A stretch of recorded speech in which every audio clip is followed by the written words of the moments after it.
But now here's the question. Okay, I'm ready to go. I've studied, I've prepped, which I know you're going to talk more about, but how do I get registered to take this exam and go in and conquer it? The exam registration workflow that CompTIA uses should be very familiar if any of you have taken, say, a Microsoft or a Cisco or some other IT vendor's exams. But if not, the long and short of it is you'll need to go to pearsonview.com.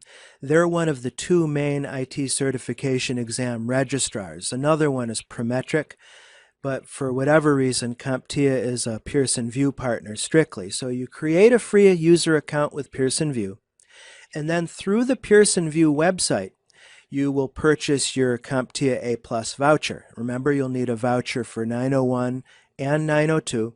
I've had students who registered both exams back to back. I've had students who registered one exam one day and the other exam the next day.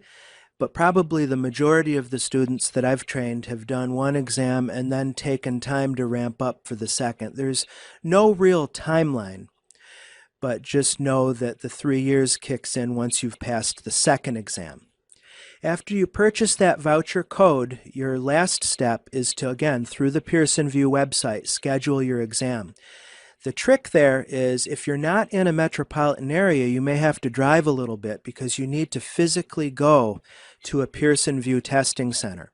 Oftentimes, professional training organizations like ExecuTrain or New Horizons will have a Pearson VUE testing room.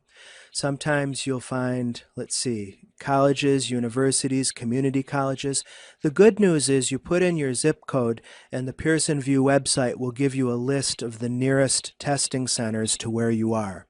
Once you've scheduled the exam, it's just a question of showing up on time. In fact, give yourself plenty of time. You'll be asked for 2 forms of ID. Do not forget that. They have specific rules there. You'll want to look around on the Pearson VUE website for the rules on what kinds of ID are valid and which ones aren't. While you're in the exam room, they don't let you take in your smartphone or your wallet or your jacket, so you'll have to make a provision for that.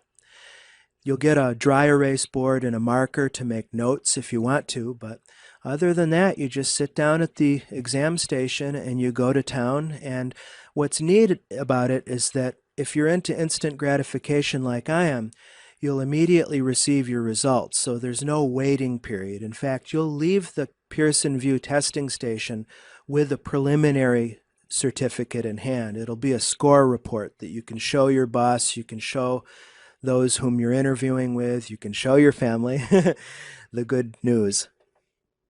I would say within the next month to month and a half, you'll receive your CompTIA welcome packet that has your certificate, and you'll have an exam ID where you can log into CompTIA's members only area and start to take advantage of some of the perks.